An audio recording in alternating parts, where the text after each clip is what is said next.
Hi everybody, welcome to Tidalwave Studio. My name is Damiani and today I would like to walk you through the recording and mixing of the guitars for Carach Angren's album The Cult of Kariba.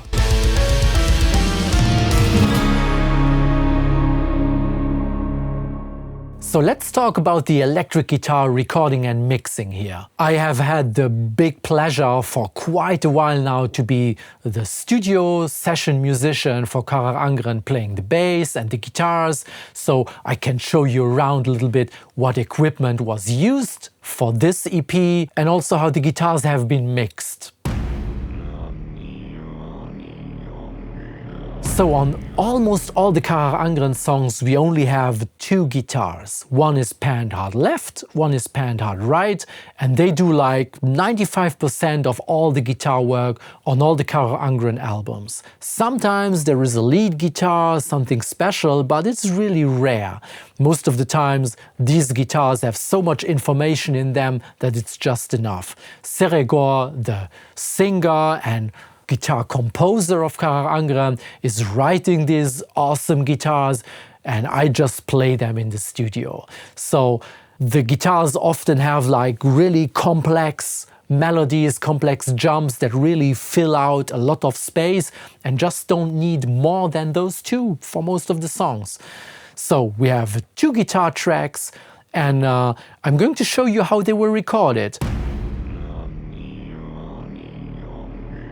So the guitar I used here is my trusty old Ibanez Destroyer that is from the 90s, and I play everything I play basically with this one guitar. It does everything I need. The only thing I changed from its original state is I changed the pickups. At the moment they have some Seymour Duncan pickups in there that are really good for low tunings.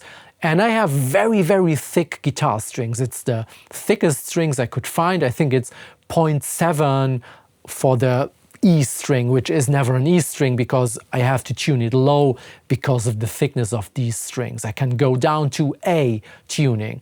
And I also never use a drop tuning. I use a regular guitar tuning, but just like step down to whatever I actually need. I vary between something between A and C sharp and just tune the whole thing up and down, and yeah, it's working wonderfully for me, and that's what I used for these two tracks.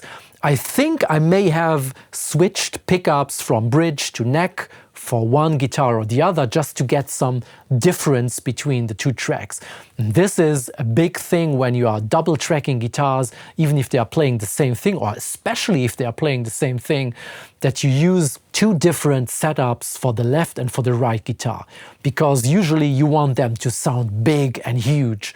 And most of the time, two guitars are really enough. You don't need to quadruple or double, triple, quadruple track everything to get a huge sound, at least not for me. So what I did here is I used a completely different setup for the left guitar than for the right guitar. On the left guitar I used an Engel Powerball 2 on a custom-built cabinet that I built myself. I also made a little video about this cabinet and why it's built the way it is built, in case you are curious about it. And on this cabinet I used an SM57 and a Biodynamic M201 that just combine nicely one with another. And for the second guitar I used my same old Ibanez guitar with a Soldano amp, and I used a Rodenberg gas pedal up front because the Soldano tends to be a little bit more grainy sounding, not so high gain sounding, and I wanted to refine that sound a little bit. So went into this gas pedal, into the Soldano, into an Engel 2x12 cabinet, and I picked it up with three mics. This one SM57, one Biodynamic M201, and a Perlman TM1 large diaphragm tube condenser that I also mixed in. That's also the same mic I used for Seregor's vocals on this EP. I played both guitars over the same amp initially, and then I reamped the second guitar going through the Soldano and the second setup. And back then I made a little video with my phone showing the reamping to send it out to Clemens for him to show the progress that I was making. Have a little look at this.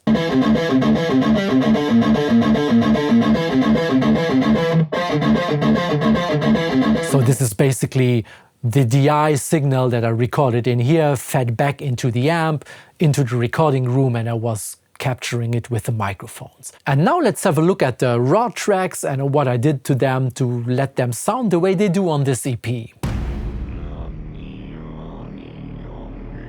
Also here, the same as with the vocals in the vocal video, I like to commit to whatever I came up with during mixing or whatever recording stage. And here I have my two guitars. So basically in this whole big session, in the end, I only had like one stereo track of guitars, which is amazing for a huge metal band mix, just one track of guitars. But just to show you what I did for the guitars, I pulled up the folder that was committed to this stereo track. So here we can see the raw tracks. This is guitar 1, so I have the DI track, I have the SM57 track, I have the M201 track that are combined to one guitar, and then here the other 3 tracks, the 57, the 201 and the TM1, going into the guitar 2 track. The DI track, we're not going to listen to it, but if you are recording DI tracks to maybe use a plugin or do some reamping, the only thing that you may want to make sure is that you don't clip that signal. Try not to give this track a lot of character. You can still give it character later, but you never know how an amp will react if you go in too hard or if you overdrove your preamp or whatever. Maybe you will end up with more saturation or more distortion that you really need or want. So leave a lot of headroom to the DI track so that you can work with whatever setup you're going to feed your DI track into. Okay, so what do these guitars sound like? Let's listen in context, and then I solo the committed track, and then we go into the details of the individual tracks.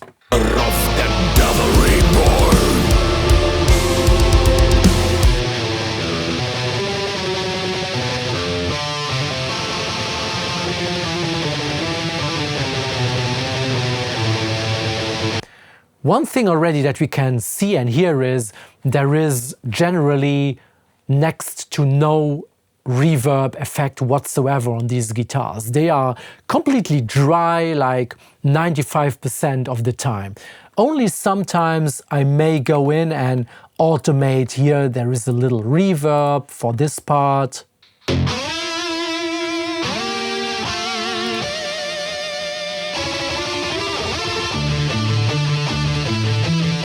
I just went in and added some quarter delay and some EMT 250 just to open up this like solo-ish little part a little bit, and then went back to dry. Why do I do this? Well, maybe on its own it's sounding very dry and very in your face, but in the context we have a whole orchestra playing along, we have vocals with a ton of effect and reverb and delays on top. So, and if everything is wet and in the room, then everything is far away. But I want to keep some stuff up front, so get some depth and width to the mix. So, and by having the guitars completely dry, panned hard left right, although it's only 2 guitars, they sound pretty big. So they fill up the whole stage, and they have basically, if you want, their own layer front to back wise. So the orchestra stuff is all in the back, the voice is sitting in the center with its own sonic universe, and the guitars, they occupy their own space. Of course, they meld well with the rest because, yeah, everything happens in the same room, but the guitars, they have kind of their own space in the room, very in the front and completely on the side, so they have their own corner. All right, let's mute this committed track and have a look at the individual tracks. Okay, let's start with the first guitar. This was the one going through the Angel Powerball 2. I like the Angel amps because they are so tight.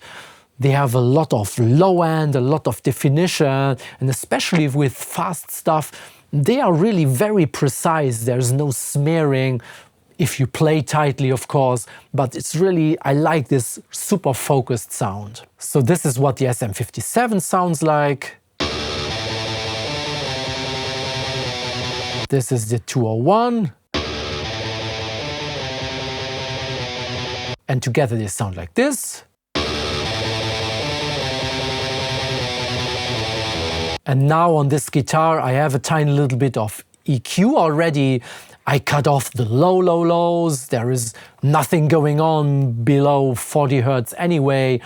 Not even a standard E on a guitar is 80 Hertz, so this is tuned down a little bit, so maybe we reach up until, I don't know, 60 or whatever. So making a low cut at 40 Hertz reaches up to around 60 and just cleaning up whatever mud we could have down there that is of no use and is just eating up real estate for the actual bass. And also what I really like to do is cut off the highs of the guitars. Really have like a high cut that is around, depending on what I'm after, but this is now set to around 10K.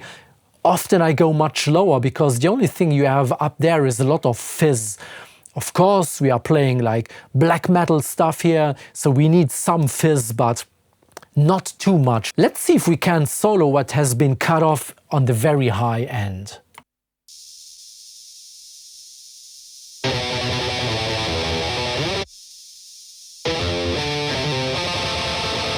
So cutting off these extreme highs really frees that space for the cymbals, for example. So they have their own space where almost nothing else is happening and they have a lot of space to exist there. And the guitar amp doesn't produce anything valuable up there anyway. There is nothing useful except some high fizzy hiss, so we can get rid of it. Then what I did is I cut some 285. Why did I do this? Let's check this.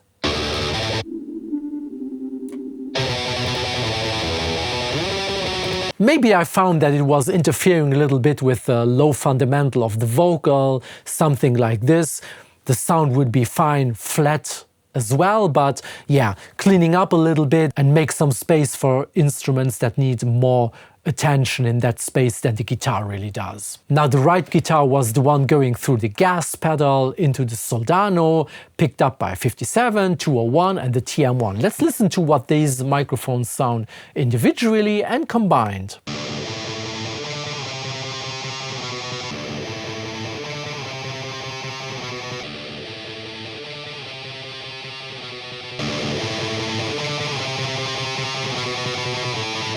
Yeah, here the EQ does not do a whole lot. It's cutting off a little bit of the lows, cutting off a little bit of papery mids here. Giving a little boost around 3K just to make the guitars pierce a little bit better. In this case, I didn't cut off the highs. Yeah, I didn't feel the need to do so. The Soldano doesn't produce as much fizz as the Engel does, so that was fine for this one.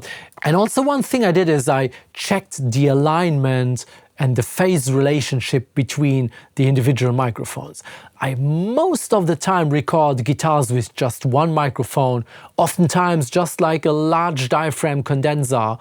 In this case, I felt like I wanted to do this and have a little bit more color to play with, but yeah, very often I will just take one microphone, place it a little bit further away from the guitar cab to capture the whole thing and not go so close and just zoom in on one part of the guitar sound. But for this combination that I used here, this was what I was most happy with, so I stuck with it. But if you're recording multiple microphones on the same source, you really need to make sure that they play well together. The worst case that could happen, let's take an extreme example. Let's say you have a bass drum that is moving much slower than now the waves of such a guitar sound. And let's say one microphone wants the speaker to move towards you and the other microphone wants to pull the speaker away from you. If they play both at the same time, they're going to cancel out each other.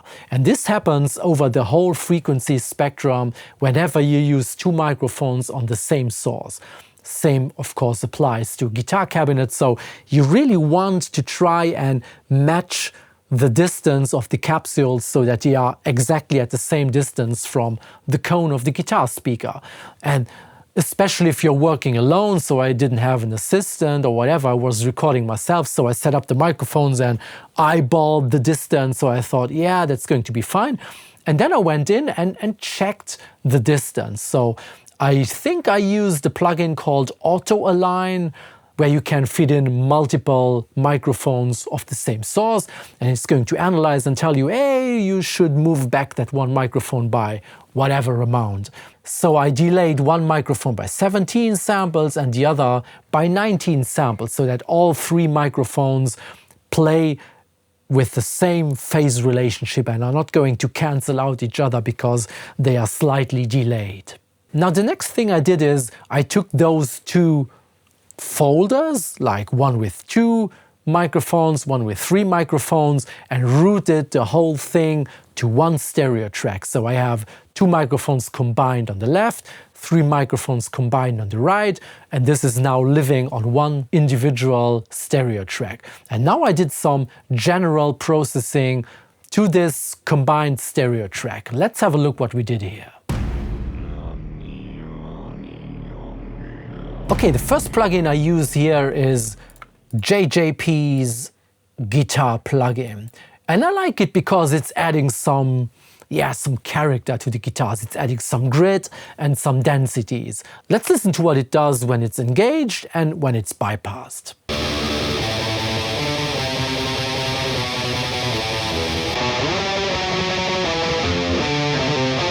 Yeah, so it's adding density and urgency to the sound. But it's also adding some fizz up there and some rumble in the lows that I don't like too much. And again, I used an EQ to cut off this very, very high fizz and some rumble in the lows.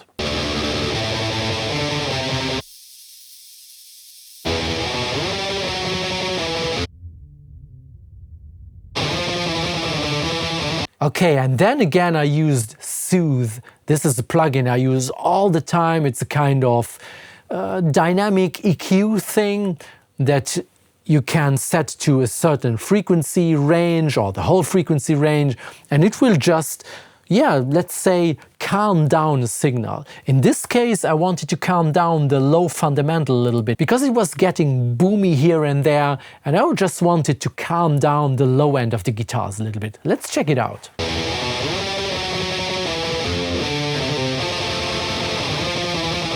As you can see, it's pulling down some 200 Hertz here and there, not all the time. And this is the beauty of dynamic EQing, or you could also use multiband compression. It's basically the same thing, but this is a little bit more surgical. So it's really looking at the signal or listening to the signal and say, in this little range now we have a little boost that is above threshold, so I'm going to pull that down and then let go again if you don't exceed that threshold anymore. And what this does is it's calming down the signal. And this is really an awesome tool in your mix arsenal, because most of the time you want a signal to be, somewhat controlled. You don't want it to be all over the place, but some instruments, they are all over the place. Sometimes it's getting boomy, sometimes it's getting harsh, and this is a brilliant way to just tame those signals. In this case, the low end, only reducing when you really need to reduce, instead of using a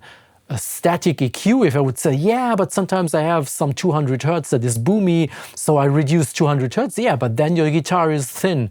You lose the boominess when it's there, but you also lose the tone when there is no boominess. So dynamic treatment is the way to go, and Soothe really does a wonderful job at this. And by the way, this looks like I'm boosting 200 Hertz, but this is basically, this curve only tells the plugin where to focus on. So the more I pull up a certain region, tells the plugin to focus more on that region. So basically now we are only focusing on that range with a special attention to, what is this, like around 200 Hertz. Okay, the next plugin here also does again a little surgical job in just one little spot.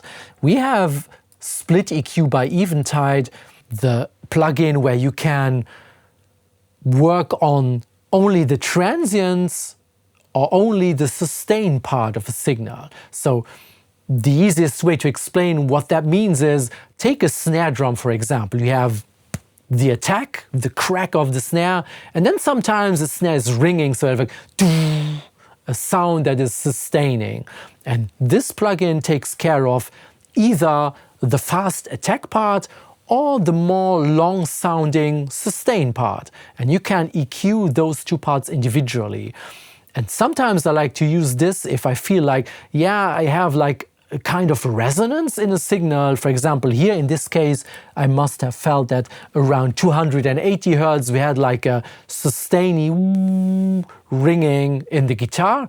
But I didn't want to kill that complete frequency range. I just wanted to remove the sustain part of it. So every time the guitar attacks that note, the attack is there, but as long as it's staying a little bit longer, it's just getting, yeah, shortened somewhat. And this is what it does.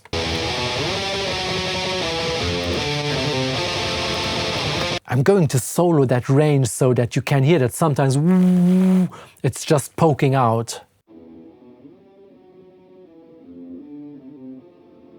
But as I said, I didn't want to kill that range completely or just duck it down, but just remove it a little bit when it's ringing, but not in the attacks. And this is just like a tiny little surgical sustain EQ. And that was about it. The final thing is adding a limiter. One of my favorite limiters is L2 by Waves. It just does what it's supposed to do. And I can also use it oftentimes to really shave off a signal completely, and especially if we are talking about aggressive signals like scream voices or aggressive electric guitars, I'm not shy by shaving off several dB of the signal and just calming it down. So all the movement is tamed down and you squash it into a sausage form, and it really is nice and present and calmed down from top to end.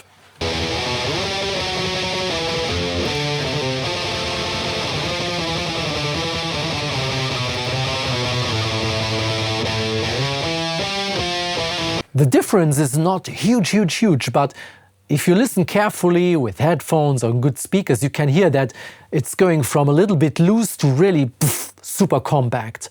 And of course, as soon as you use a limiter, you can also boost gain and you get really loud without clipping. Because if you're going to clip your track, you may get some unwanted distortion. And by using a limiter, you really always stay safe and don't get unwanted distortion, but just distortion that you purposely chose. That was it for the guitar. So it's really straightforward. Basic setup, except this one pedal on the Soldano amp. There were no pedals used. It's one guitar, two different amps, two different cabs with different speakers, different microphones, just to get two different flavors, to get some width in your signal. And that was it. Try to play as tightly as possible, and yeah, that's all you need sometimes. I hope you like this little walkthrough. If you have any more questions, let me know in the comments down below. I happily answer all of your comments. And yeah, see you in another video. Make sure you check out the previous vocal recording and mixing video for this EP of Carach Angren. And see you in another video. Bye bye!